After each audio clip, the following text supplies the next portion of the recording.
시편 23편 4절 말씀, 우리 한 절 말씀이니 다 한 목소리로 함께 읽겠습니다. 내가 사망의 음침한 골짜기로 다닐지라도 해를 두려워하지 않을 것은 주께서 나와 함께 하시니라. 주의 지팡이와 막대기가 나를 안위하시나이다. 아멘. 어느 고등학교 졸업식장 그 학교 정문 앞에 이런 현수막이 붙어 있었습니다. 졸업을 축하합니다. 꽃길만 걸으세요. 꽃길만 걷는다는 말은 하는 모든 일이 다 잘 되어 만사 형통한 삶을 살라는 덕담입니다. 우리가 살아가며 꽃길만 걸을 수 있다면 얼마나 좋겠습니까? 늘 푸른 풀밭 쉴만한 물가로만 다닌다면 얼마나 좋겠습니까? 그러나 오늘 우리가 함께 읽은 본문 4절 말씀에는 사망의 음침한 골짜기로 다닐 때도 있습니다. 양이 사망의 음침한 골짜기로 다니는 두 가지 경우가 있는데, 첫 번째는 양이 길을 잃고 헤매다 사망의 음침한 골짜기로 접어드는 경우가 있고, 두 번째는 목자가 의도적으로 사망의 음침한 골짜기로 인도하기 때문입니다. 오늘 4절 말씀에 사망의 음침한 골짜기로 다닌다는 말은 두 번째, 목자가 의도적으로 양을 그곳으로 인도하기 때문입니다. 하나님, 편한 길로, 좋은 길로, 넓은 길로 우리를 인도해 주시지 왜 그 길 놔두고 사망의 음침한 골짜기로 우리를 인도하십니까? 그런 길이 있다 하면 가지 못하도록 막아주셔야지 왜 그 길로 우리를 인도하십니까? 라고 우리는 하나님께 질문할 수 있습니다. 왜냐하면 그 골짜기로 내려가야지 살 수 있습니다. 지난 여름 얼마나 더웠습니까? 폭염에 대지가 쩍쩍 갈라졌습니다. 여름에 뜨거운 태양열 아래 물도 마르고 풀도 시듭니다. 양이 보기에는 이곳이 편하고 살만한 곳 같지만 여기에 머물러 있으면 죽습니다. 골짜기에 내려가야지 물이 있고 풀도 자랍니다. 거기 내려가야지 살 수 있습니다. 골짜기로 내려가면 죽을 것 같지만 양이 보기에는, 그러나 목자는 그곳에 내려가야지 양이 살 수 있음을 알기 때문에 양을 그곳으로 인도해 내려갑니다. 다윗은 사울왕 때문에 사망의 음침한 골짜기를 통과한 적이 있습니다. 사울은 다윗을 시기 질투했고 그를 죽이려고 했습니다. 다윗은 10년 넘는 세월을 광야에서 사막의 음침한 골짜기를 통과했습니다. 블레셋에 가서는 침을 흘리며 미친 척하며 목숨을 겨우 연명하기도 했었습니다.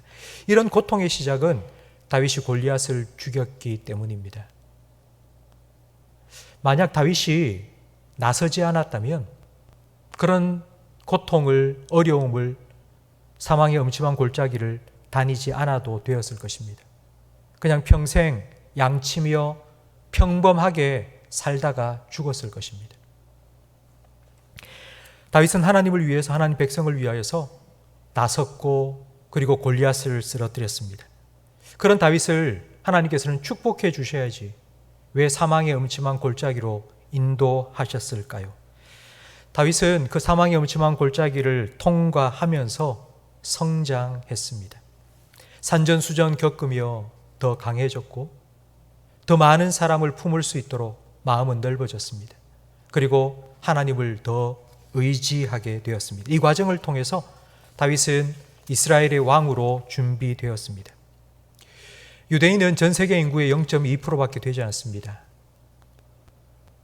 히틀러가 2차 세계대전 때 수많은 유대인들을 학살했기 때문입니다. 정말 작은 숫자의 유대인이 남아 있습니다. 그런데 역대 노벨상 수상자들 중 유대인들은 4분의 1이나 됩니다. 25%가 유대인들입니다. 세계 경제의 10%는 유대인의 손에 좌우되고 있습니다. 거친 파도가 사공을 유능하게 만든다는 말이 있습니다. 역사의 거센 풍랑이 유대인들을 뛰어난 민족으로 만든 것입니다. 제가 한 사람의 이야기를 들려드리겠습니다. 전라남도 영광 시골 마을에 한 여학생이 있었습니다. 그 여학생의 아버지는 개척교회의 목사님이셨습니다. 가정 형편이 너무 어려워서 월세 15만 원 되는 단칸방에 5명의 식구, 목사님과 사모님, 그리고 그 여학생과 두 동생이 한 방에서 옹기종기 살았습니다.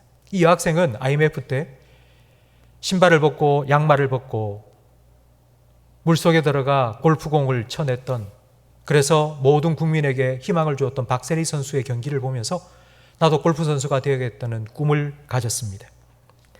그러던 2003년 그가 16살이 되었을 때 어머니와 두 동생이 차를 운전하고 가다 25톤 트럭에 신호위반하고 오는 트럭에 그만 치였습니다. 어머니는 그 자리에서 죽었습니다. 그리고 두 동생은 1년 동안 움직이지 못하고 온몸에 뼈가 부러져 병원에 입원해 있어야만 했습니다. 이 여학생은 그때 결심했습니다. 홀로 된 아버지를 내가 보살펴 줘야겠다. 입원해 있는 두 동생 건강하게 될 때까지 내가 책임지고 간호하겠다. 그리고 박세리 언니처럼 내가 유명한 골프 선수가 되겠다. 그리고 지금보다 공부를 더 열심히 하고 영어를 더 열심히 해서 외국에 나가서 박세리 선수처럼 활약을 해야 되겠다. 그는 그 네 가지 결심을 지켰습니다. 그리고 5년 후 2008년 21살이 되었을 때 세계 여자 골프 대회 중에 가장 뛰어난 권위 있는 브리티시 오픈 대회에서 최연소 우승했습니다. 여러분, 제가 말씀드린 이 사람 이름이 무엇인지 아시겠습니까? 바로 프로골프 선수 신지애 선수입니다. 2010년에는 아시아 선수 최초로 세계 랭킹 1위에 오르기도 했습니다. 목사님이신 아버지 때문에 신지애 선수는 어릴 때부터 신앙교육을 철저하게 받았습니다.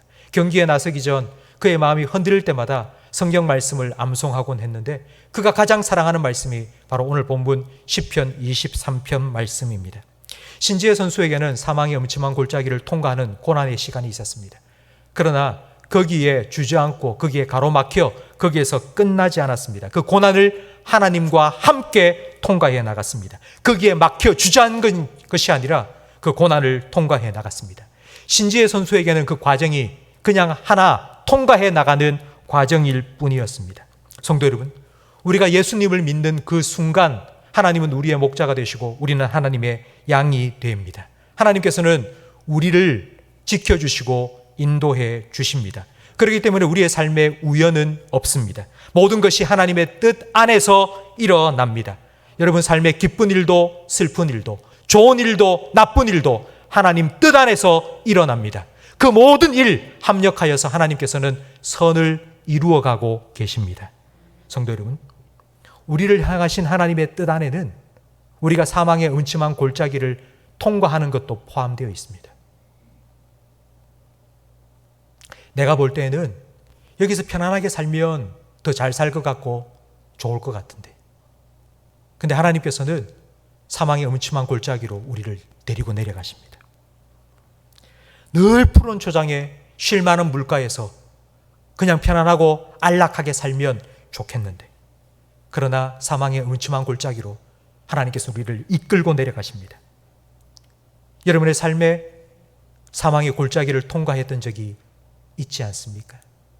사업에 실패해서 끼니를 잊지 못할 때, 하던 일이 실패했을 때, 불의의 사고나 병으로 건강을 잃어버렸을 때, 꼼짝하지 못하고 누워 있어야만 할 때, 사랑하는 가족과 헤어져야 할 때, 사랑하는 가족이 먼저 세상을 떠나 나 혼자 남았을 때, 진학과 취업을 위해서 오랫동안 준비하며 시험 쳤지만 계속하여 실패를 경험할 때, 어쩌면 이런 시간이 우리에게 사망의 음침한 골짜기를 통과하는 시간일 것입니다. 그 시간이 우리에게 얼마나 힘듭니까? 그러나 하나님께서 그곳으로 우리를 이끌어 가신 데는 하나님의 뜻이 있습니다. 그것을 통과해 나가면서 하나님 우리를 더 강하게 하시고 하나님께서 우리를 더 성장시켜 주실 것입니다. 그렇게 되도록 하나님께서는 여러분과 함께 하시고 여러분의 삶을 지키시고 여러분이 그 고난 앞에 꺾이고 좌절하고 무너지고 포기하지 않도록 여러분에게 힘 주시고 용기 주시고 믿음 주시고 은혜 베풀어 주십니다. 우리는 그 하나님의 은혜로 지금까지 살아올 수 있었던 것입니다. 성도 여러분, 사망의 음침한 골짜기와 같은 시간은 그냥 통과하는 한 과정일 뿐입니다. 그 또한 지나갑니다. 거기에 머물러서 영원히 살도록 하나님께서 인도하신 것이 아닙니다. 하나님께서는 과정을 통과하도록 우리를 인도해 주십니다. 그 과정을 통하여 다윗은 이스라엘의 왕으로 준비되었습니다. 그 과정이 왕이 되는 준비 과정이었습니다. 신지애 선수에게는 세계 랭킹 1위 선수가 되도록 하는 준비 과정이었습니다. 하나님께서 우리에게 사망의 음침한 골짜기로 통과하는 시간을 주실 때에 여러분 이 사실을 믿으시기 바랍니다. 그 과정입니다. 그냥 통과해 가는 과정입니다. 하나님께서는 그 과정을 통하여 여러분을 더 강하고 더 잘할 수 있도록 하나님께서 지켜주시고 인도해 주실 줄로 믿습니다. 두 번째로 사망의 음침한 골짜기로 이끄시는 이유는 바로 신뢰 훈련을 시키시기 위해서입니다. 양의 생명은 목자입니다. 양은 목자를 떠나면 죽고 양은 목자를 따르면 삽니다. 그런데 양은 머리가 나쁩니다. 내가 목자를 따라가면 살 수 있다는 사실을 자꾸 까먹습니다. 그래서 목자는 의도적으로 양에게 네가 나를 보고 나를 믿고 나를 따라오면 산다는 것을 훈련시키기 위해서 사망의 음침한 골짜기로 데리고 내려갑니다. 목자가 양을 사망의 음침한 골짜기로 데리고 가는 이유는 그래 한번 고생 실컷 해봐라, 한번 골탕 먹어봐라 이런 마음으로 데리고 가는 것이 결코 아닙니다. 목자가 양을 사랑하기 때문에 네가 나를 믿고 나를 따르면 네가 산다는 것을 훈련시키고 가르쳐주기 위해서 목자는 양을 데리고 사망의 음침한 골짜기로 들어갑니다. 평소에 목자를 잘 따랐던 양도 사망의 음침한 골짜기 앞에 서면 웁찔하고 멈췄습니다. 두렵기 때문입니다. 이스라엘 백성도 가나안 앞에서 멈춰 섰습니다. 가나안을 둘러보고 온 12정탐꾼이 보고를 했습니다. 그 보고를 들은 이스라엘 백성은 우리는 그들 앞에 메뚜기다. 올라가면 죽는다. 돌아가자. 아우성쳤습니다. 그때 하나님께서는 이렇게 말씀해 주셨습니다. 내가 너희와 함께 갈 것이다. 그들은 너희의 밥이다. 올라가라. 그러나 이스라엘 백성은 그 하나님의 말씀을 믿지 못했습니다. 그들은 두려움 때문에 가나안 앞에 멈춰섰고 그 앞에서 돌아섰고 그 후 40년을 돌고 돌았습니다. 목자를 믿고 사망의 음침한 골짜기로 들어선다는 건 두려움과 싸우는 훈련입니다. 다윗은 오늘 본문 4절 말씀에 내가 사망의 음침한 골짜기를 다닐지라도 해를 두려워하지 않는 것은 주께서 나와 함께 하시기 때문이라고 고백합니다. 두려움을 이길 수 있는 힘은 하나님께서 나와 함께 하신다는 믿음입니다. 사망의 음침한 골짜기를 통과하면서도 하나님 바라보고 하나님 의지하고 따르는 믿음의 훈련을 받아야지만 우리는 두려움을 이겨낼 수 있습니다. 오래전 미국에 이런 뉴스가 나왔습니다. 재미 동포 한 사람이 호랑이를 잡았다는 뉴스가 아주 크게 나왔습니다. 미국에 가서 크게 사업을 했던 강동만이라는 분이 호랑이를 사냥한 겁니다. 미국에서는 총을 가지고 사냥하는 것이 합법적으로 인정이 됩니다. 사냥 기간이 정해지기 때문에 사냥개를 데리고 이 강동만 씨가 사냥을 나갔습니다.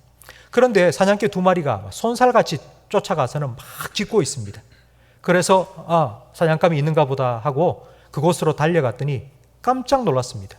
사냥개가 나무 밑에서 짖고 있는데 그 나무 위에 강동만 씨의 2배, 몸의 2배나 되는 호랑이가 올라가 있는 겁니다. 여러분, 미국에는 호랑이가 살지 않습니다. 애완용으로 자그마한 호랑이를 데리고 와서 키우다가 도저히 감당이 불감당하게 되니 그 호랑이를 내어주는 경우가 있답니다. 그래서 그 호랑이가 야생에서 크면서 돌아다니고 있었던 것입니다. 그 호랑이 나무 위에 올라가서 개 2마리 때문에 나무 위에 올라가 있는 그 호랑이를 향해서 반사적으로 총을 당겼고 호랑이를 사냥하게 되었고 뉴스에 크게 난 것입니다. 여러분, 아무리 애완용으로 키워졌던 호랑이를 할지라도 호랑이는 호랑이입니다. 대부분의 짐승들은 호랑이를 보면 꼬리를 내리고 도망갑니다. 그게 동물의 본능입니다. 그런데 어째서 2마리의 사냥개는 호랑이를 향하여 달려들었을까요? 자기 몸집보다, 그 개의 몸집보다 대여섯 배나 더 큰 호랑이를 향하여 그렇게 부르짖었을까요? 그 이유는 사냥개는 훈련이 되어 있습니다. 사냥감을 몰아 짖고 있으면 곧바로 주인이 총을 들고 쫓아와서 어떠한 사냥감이든지 한 방에 쓰러뜨린다는 것을 분명히 훈련받고 알았기 때문입니다. 주인이 우리 뒤에 있다. 주인이 총을 들고 쫓아와서 어떤 사냥감이라도 한 방에 쓰러뜨릴 것이라는 것을 믿었기 때문에 개도 주인을 믿고 두려워하지 않고 호랑이를 향하여 달려들은 것입니다. 여러분, 저는 이 이야기를 읽으면서 호랑이의 입장에 대해 생각해 봤습니다. 아니, 내가 호랑이인데 저 개들은 뭐지 도대체? 저 개들은 왜 나한테 덤벼들고 달려들어? 저 혹시 정신이 이상하게 된 거 아니야? 여러분, 이런 생각을 하지 않았겠습니까? 위르겐 휠러라는 사람은 두려움의 상대성 이론을 말했습니다.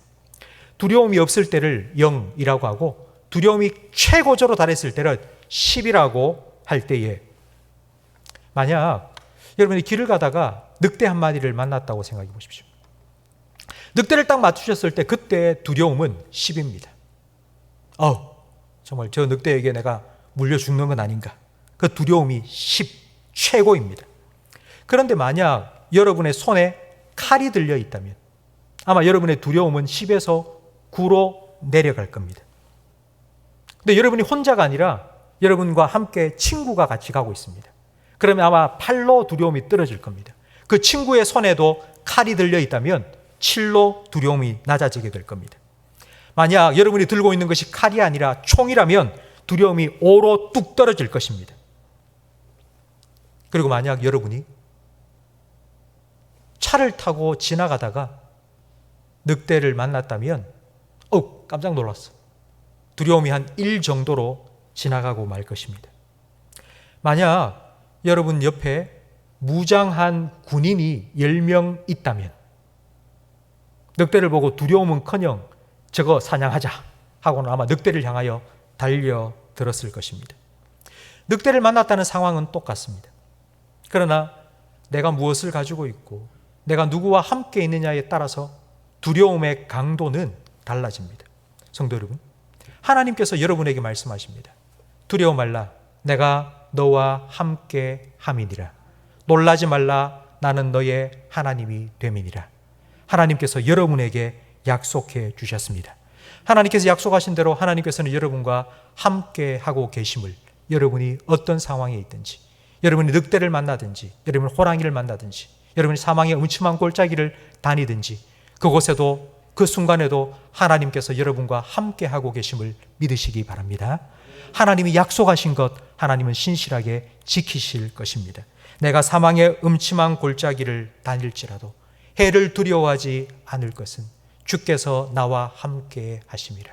이 다윗의 고백이 여러분의 고백이 되기를 주님 이름으로 축원합니다. 이 고백이 사망의 음침한 골짜기를 통과하면서 나온 고백입니다. 사망의 음침한 골짜기를 통과하면서 다윗은 하나님을 더 찾았습니다. 편안할 때 기도하던 것보다 더 하나님을 찾고 하나님을 가까이 했습니다. 여러분, 시편 23편 1절부터 3절까지 말씀에는 여호와여, 여호와는, 그는 이라고 3인칭으로 하나님을 부르고 있습니다. 그러니까 하나님이 제3자입니다. 여호와는, 하나님은, 그는, 그분은. 그런데 4절 말씀부터 다윗의 호칭이 달라집니다. 다윗이 하나님을 부르는 호칭이 달라집니다. 주께서.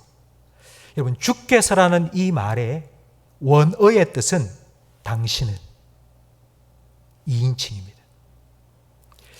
하나님, 그분은 이런 분입니다 라고 고백했던 다윗이 사망의 음침한 골짜기를 통과하면서는 하나님, 당신 때문에 내가 두렵지 않습니다 라고 고백하게 된 것입니다.